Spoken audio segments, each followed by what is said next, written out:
If you break the rules, you pay the price. But usually the price isn't $100 million. Regardless of the sport, penalties are given for breaking the rules. And if there aren't any penalties severe enough, you'll get a fine. Whether it's Bill Belichick being fined $250,000 for recording the other team's signals, Dennis Rodman having to pay $50,000 for bad-mouthing Mormons, or Mark Cuban giving up $250,000 for getting in a referee's face, the sport world is filled with stories of bad actors getting their comeuppance, and racing is no different. NASCAR driver Kyle Busch was penalized for speeding in the pit lane in 2010. The new rules that year meant having to stop in the pit lane for a penalty, resulting in him being a lap down. While stopped, he gave the one-finger salute to one of NASCAR's officials. The result was him dropping another 2 laps behind the leaders and a $25,000 fine. A year earlier, NASCAR crew chief Charles Swing put oversized engines in his team's cars. In addition to penalty points for the team and both drivers, Swing was fined a whopping $200,000. Then they banned him for the next 12 races. But that's chump change compared to F1. In 2022, Red Bull Racing was found to have broken the sport's new budget cap.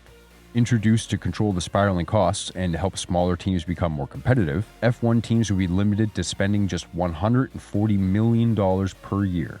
Red Bull overspent by about $500,000, and as a punishment, they had their wind tunnel time reduced by 10%, hampering the team's development into the 2023 season. Not that it made a difference.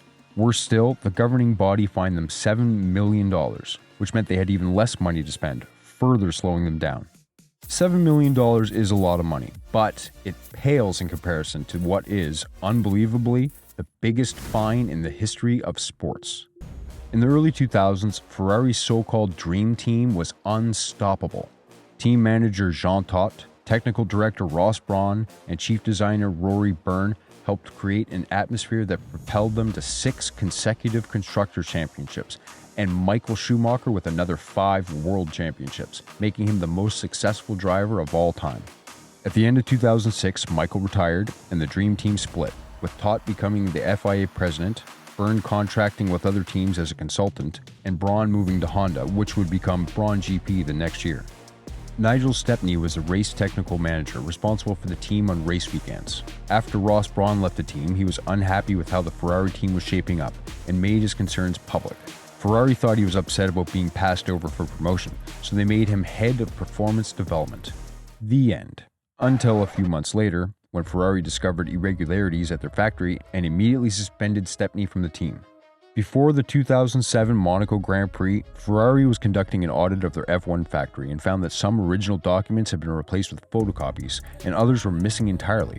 After an investigation, Stepney was fired. At the same time, Ferrari announced it had filed legal action against an engineer from the McLaren F1 team. As it turned out, Stepney had sent almost 800 pages of technical documents to McLaren engineer Mike Coulin, who had been using the information to improve his team's car. The pair would have gotten away with it too, if they had access to a photocopier. Coulin's wife got involved and went to the local copier to duplicate the documents. Once she was finished and on her way, an employee at the store called Ferrari to let them know what was going on. The end result? Coulin was personally fined $200,000. 3 McLaren employees were fined $160,000 each, and McLaren was disqualified from the 2017 Formula One Championship.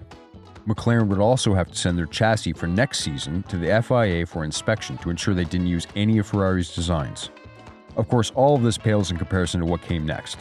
Because they were seen as having damaged the sport's reputation on a global scale, Formula One and the FIA agreed that McLaren would have to pay up. It is, to this day, the largest monetary fine ever given to a sports team. $100 million. Seriously, McLaren had to pay a $100 million fine in order to continue competing in Formula One. With F1's rise in popularity and the increasing value of teams as a business, there could be even bigger fines coming in the future. The cost cap already claimed its first victim, and if Red Bull break it again, the fine could come close to the record. The FIA has made it clear it's taking this seriously, and any team that breaks it from here on out will no doubt be paying more than Christian Horner's $7 million.